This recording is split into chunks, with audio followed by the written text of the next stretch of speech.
One of the U.S. Air Force's future sky spies has already taken off. It's called the Joint Surveillance Target Attack Radar System, or JSTARS. JSTARS is a modification of one of the world's first jetliners, the Boeing 707. The obvious difference is a long canoe-shaped radar dome attached to the bottom of the fuselage. JSTARS first flew operationally during Desert Storm, yet it didn't officially enter service with the U.S. Air Force until the end of 1997. Its job is straightforward. Look at the ground and tell soldiers what the enemy is up to. Inside are 18 separate workstations. During wartime, the plane can accommodate up to 34 crewmen for missions lasting over 20 hours.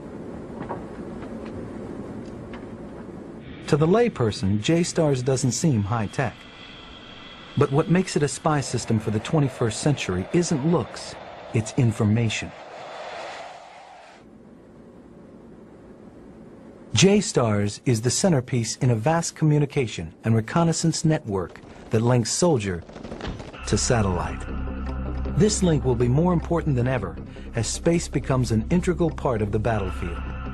Satellites already provide navigation, photography, and communication. Soon, satellites will even be used to help combat pilots hide from the enemy.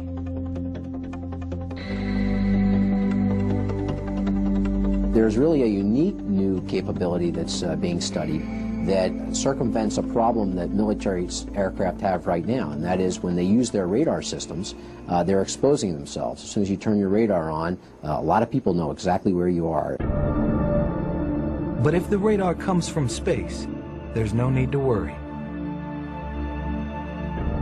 Radar satellites let the plane view the enemy without turning into a moving target.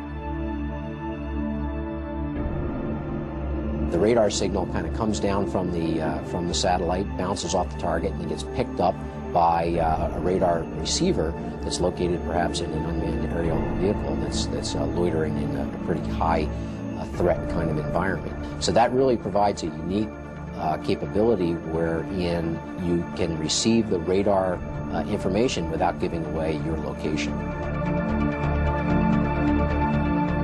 During the Bosnian conflict, Air Force satellites came of age. Satellite photographs pinpointed artillery sites and other military positions. This intelligence cleared the way for the NATO airstrikes which changed the course of the war. Satellites revealed the presence of mass grave sites, giving evidence of war crimes. They gave precise navigation during the rescue of Scott O'Grady and even helped monitor the first free election in the history of the war-torn region.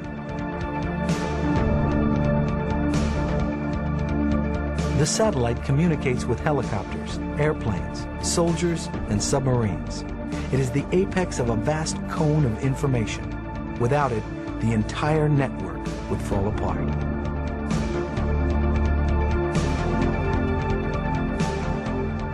As the U.S. military becomes more and more dependent on satellite systems to defend the United States, those systems become very, very valuable, and we need a way to defend those systems. Right now, we don't have that, and that's a dangerous thing. 9, 8, 7, 6, 5, 4, 3, 2, 1. Cover!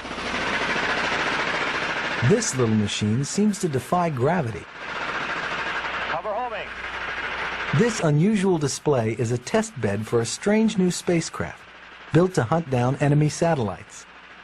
Here, designers are testing how well such a machine can be controlled with an array of small rocket engines. In theory, the spacecraft will lurk quietly in orbit, searching for anything that spies on American soil. Beyond this, most of the program is a secret, but from what we can tell, at least this test was successful. Cover tracking. Cover. Roll. Woo! All right. Whoa! Perfect. Right on. Hey!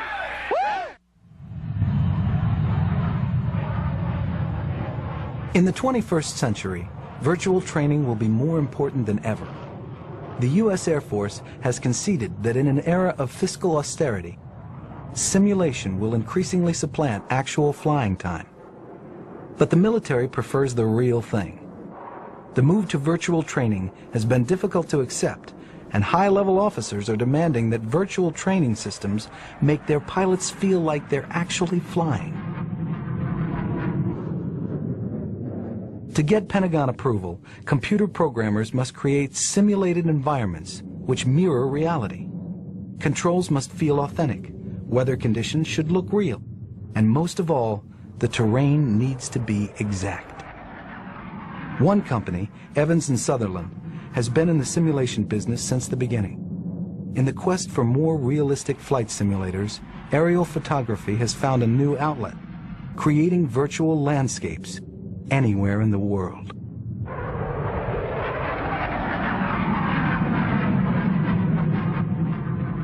We're able to very quickly take photographs, scan them, correlate them, extract features from them, and use them in our flight simulation applications.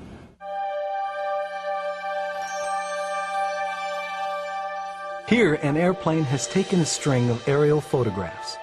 In this case, the target is New York City. The problem is, the camera was moving and the pictures show Manhattan from different angles. But in reconciling the images, we enter the realm of 3D.